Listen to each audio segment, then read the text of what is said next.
है, क्योंकि नेपाल और भारत के बीच में कोई वीसा नहीं चाहिए। हम्म। हमारा सीमा सुरक्षा बल मौजूद है। आप जाएं, आप चले जाएं, मैं जाऊं, चले जाऊं, आइडेंटिफाई जी। कर दें, ड्राइविंग लाइसेंस से हो, आधार कार्ड से हो। इसी के चलते, इसी के इसी सहूलियत को इस्तेमाल करते हुए पाकिस्तान से कई इन्फिल्ट्रेटर्स इंडिया में घुसते हैं। हम्म। और बहुत बड़ा बॉर्डर है आप, पाकिस्तान बिल्कुल। नेपाल तो एक, हाँ। तो ये हमको अब सतर्क करने की बहुत भारी जरूरत है। पर जो रवि श्रेष्ठ साहब जो नेपाल के हैं हाँ। वो ज्यादा बताएंगे, पर मेरा आकलन ये है, जैसे बांग्लादेश में हुआ है, जो यूनुस की सरकार है, आप देख रहे हैं, एक किस्म मिली जुली सरकार है। बराए नाम तो यूनुस है ही, पर हम्म। आर्मी की बंदूक के नीचे काम कर रहे हैं। हम्म। मेरी समझ में नेपाल में यही होगा। यूएसए का खड़ा किया हुआ जो बंदा है, वो बनेगा मुखिया, और आर्मी के सपोर्ट से बनेगा। तो इस टाइप से चलेगा ये। और मैं आपको बता रहा हूँ, आप शेष साहब और बताएंगे आपको, 30 साल 20 साल पहले नेपाल से भारत में सब्जियां, चावल, खाद्य पदार्थ आते थे भारत में। अब उल्टा हो गया है। मतलब नेपाल की आर्थिक तरक्की तो कम होती गई है, इंडस्ट्रियां तो है नहीं, और हम्म। एग्रीकल्चर में भी इंडिया से माल जाता है। तो माल अगर जाता है इंडिया से, तो वहाँ खपत, वहाँ उपज नहीं होती, खपत तो होती है, तो उपज नहीं होती तो गरीबी बहुत है। तो ये इसी को फायदा लिया गया है। पर जी। सवाल ये है, एक चीज में और मुझे 1 मिनट दे। मेरी समझ में जो जो चीन से अगर लोहा लेना है अमेरिका ने, हम्म। वो बिना भारत को साथ लिए नहीं कर सकता है। तो मैं तो ये भी देख रहा हूँ, टैरिफ की बात नहीं है, टैरिफ तो एक काम किया ट्रम्प ने, और कम करेगा ट्रम्प टैरिफ, और एक भी और भी करेगा। भाई भारत, तुमको हम बड़ा भाई मानते हैं इस एरिया में, आप नेपाल, बांग्लादेश, पाकिस्तान को भी संभालो, तो रजामंदी से काम होगा। ये जो स्ट्रेटेजिक बात आपने पूछी नहीं, मेरा आंकलन मैं आपको बता दूं। जी। ओम वर्मा जी, एक बार फिर से सर आपके पास आते हुए, चूंकि भारत के पूर्व प्रधानमंत्री अटल बिहारी वाजपेयी जी की तरफ से सदन के अंदर एक बात कही जाती है कि सरकारें आएंगी जाएंगी लेकिन देश रहना चाहिए। लेकिन सर जब बात वो नेपाल पर लागू होती है तो नेपाल में वो चीज नहीं रही, सरकार आई गई लेकिन देश पूरी तरह से बर्बाद हो गया।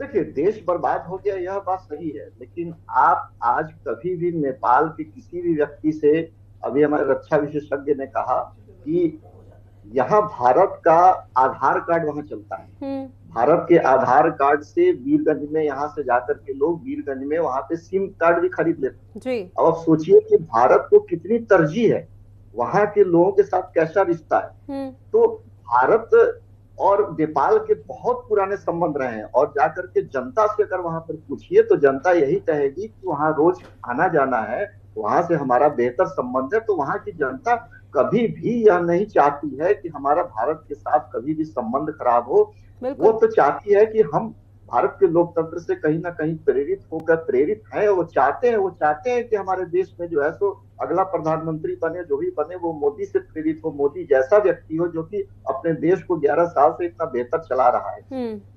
प्रकार को लोग, अब आप खुद देखिए कि उस देश में जाने के लिए हमें किसी वीजा की आवश्यकता नहीं पड़ती। अभी रक्षा विशेषज्ञ ने भी कहा, भारत के, मैं फिर से रिपीट कर रहा हूँ, आधार कार्ड से वहां पे सिम कार्ड उपलब्ध हो जाता है।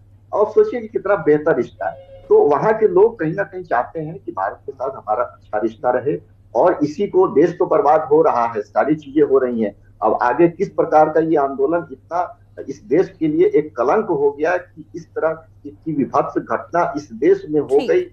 जहां पे लोकतंत्र की बयार बहनी चाहिए थी, वहां पे आज जो है सो आग लगी हुई है इस देश में।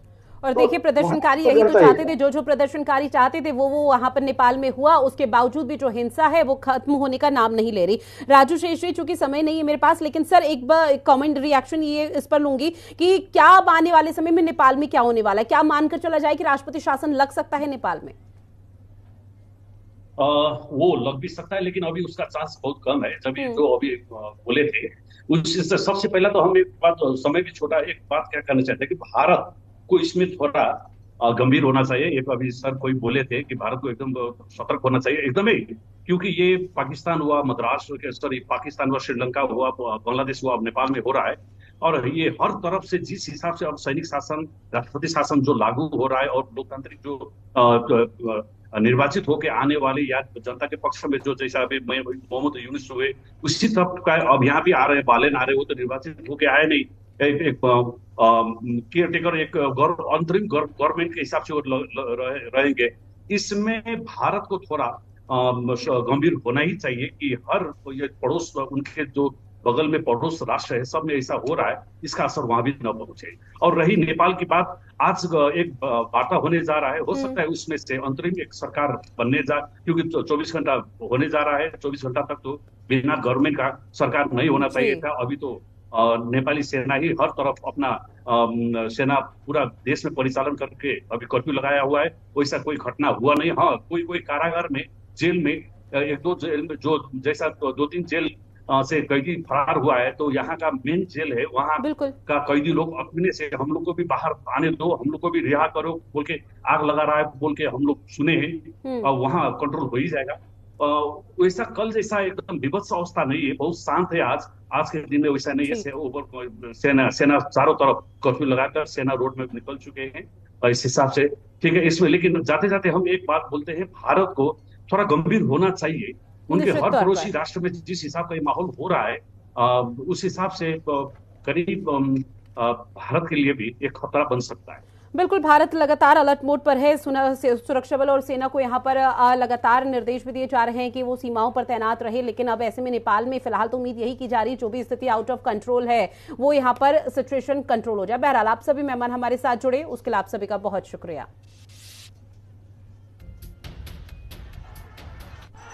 तो देखिए, नेपाल में हालात अभी फिलहाल सामान्य बताए जा रहे हैं, लेकिन जो कल तक तस्वीरें सामने आई है वो हर किसी को तनाव देने वाली है, चिंता कर देने वाली है। क्योंकि हैरान परेशान कर देने वाली तस्वीर, जहां पर अब तक नेपाल सुलगा यहाँ पर सुलग रहा है। आग के हवाले यहाँ पर प्रदर्शनकारियों ने कर दिया गया है, जिसके बाद ये कहा जा रहा है कि जो विदेशी ताकत है वो जेनजी जनरेशन के कंधों पर बंदूक रख रही है और उसके बाद इस तरह से निशाना बनाया जा रहा है। मुख्यमंत्री नायब सिंह सैनी का कुरुक्षेत्र का दौरा। बड़े